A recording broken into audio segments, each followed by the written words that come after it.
Morning guys, स्वागत है आप सभी का हमारे YouTube channel GBT GK by trick 99 में आप सभी का पुनः स्वागत है।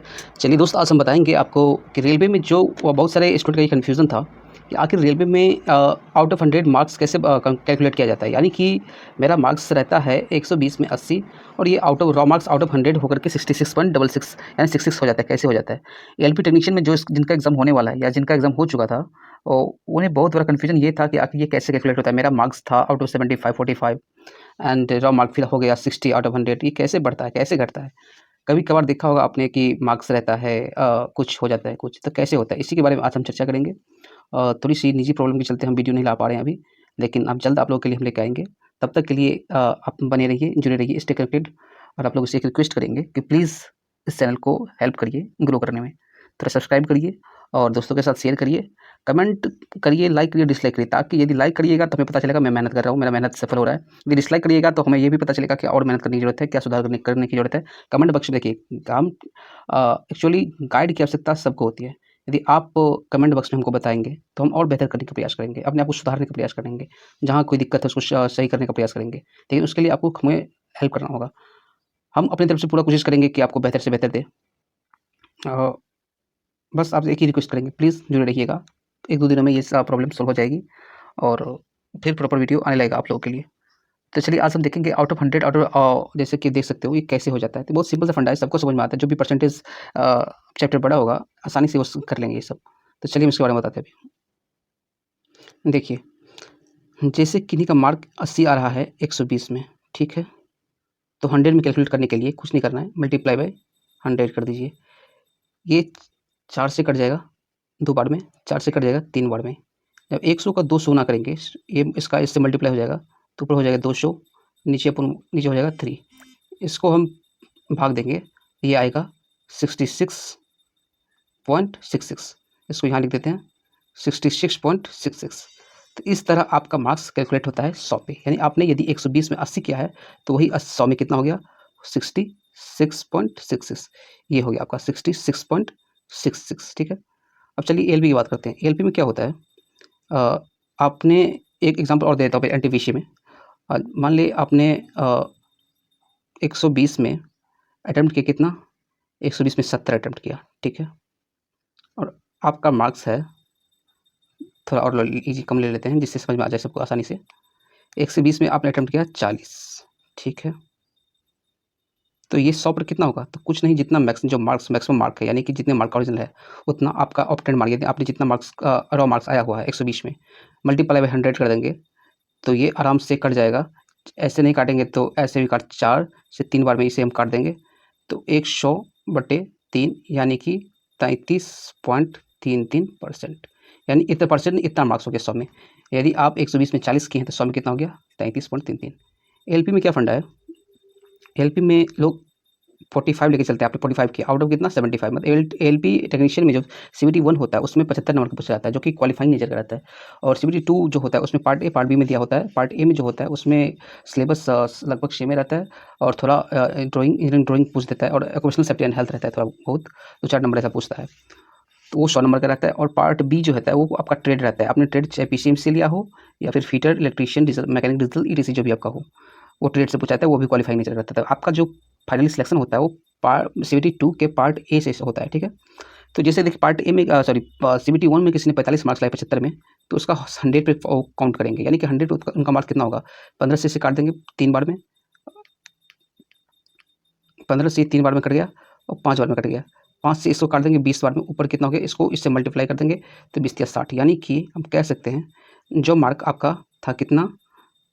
जो मार्क था आपका 75 में 45 था, कितने में? 75 में, वो 100 में कितना हो गया? 60 हो गया। यानी 100 में 60 हो गया, ठीक है? तो ये 60 हो गया।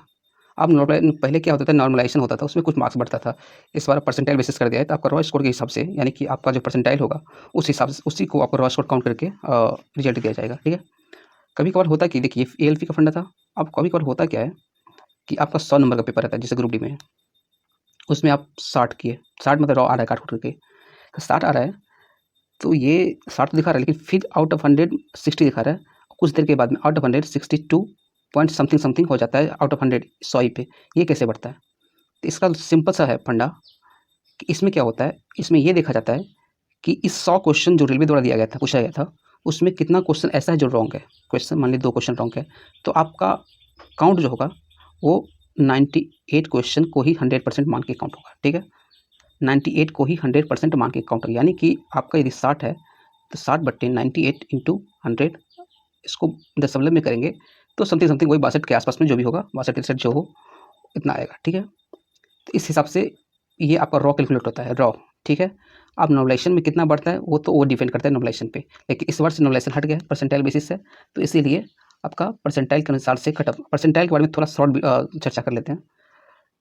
आपने 80 की स्कोर किया 100 में, 50 सीट है, 50 सीट है, 80 किया आपने, 10 स्टूडेंट ऐसे हैं जो 90 किया, तो देखिए 10 ही स्टूडेंट 90 करने वाले, 20 स्टूडेंट 85 करने वाले, 30 हो गया। 15 स्टूडेंट ले लीजिए 81 करने वाले, 5 स्टूडेंट 98 करने वाले मान लीजिए, तो टोटल कितना हो गया, 20 10 30 10 40 45 50, यानी कि 50 टोटल हो गया। यानी आपसे आगे यदि इतना मार्क्स करने वाला स्टूडेंट है तो इनका ही सिलेक्शन होगा, आपका सिलेक्शन नहीं होगा, ठीक है। इनका ही सिलेक्शन था। परसेंटाइल का मतलब एक ही हुआ कि आपसे आगे जितना सीट है, देखिए 50 सीट है, तो ये देखिए और ये देखना है कि कितने नंबर वाले, इतने आपसे ज़्यादा नंबर वाले, आपसे ज़्यादा नंबर वाले कितने ऐसे स्टूडेंट है जो इस 50 के अंदर अप्लाई करता है, या कितने स्टूडेंट है ये देखना है हमको, आपसे ज़्यादा नंबर वाले, ठीक है। तो आपसे ज़्यादा नंबर वाले यदि 30 ही स्टूडेंट है तो आप इस 50 के अंदर आते हो, और 20 स्टूडेंट्स को आपसे नीचे के जिनका नंबर है या आपके इक्वल नंबर है उनसे काउंट करना है, ठीक है।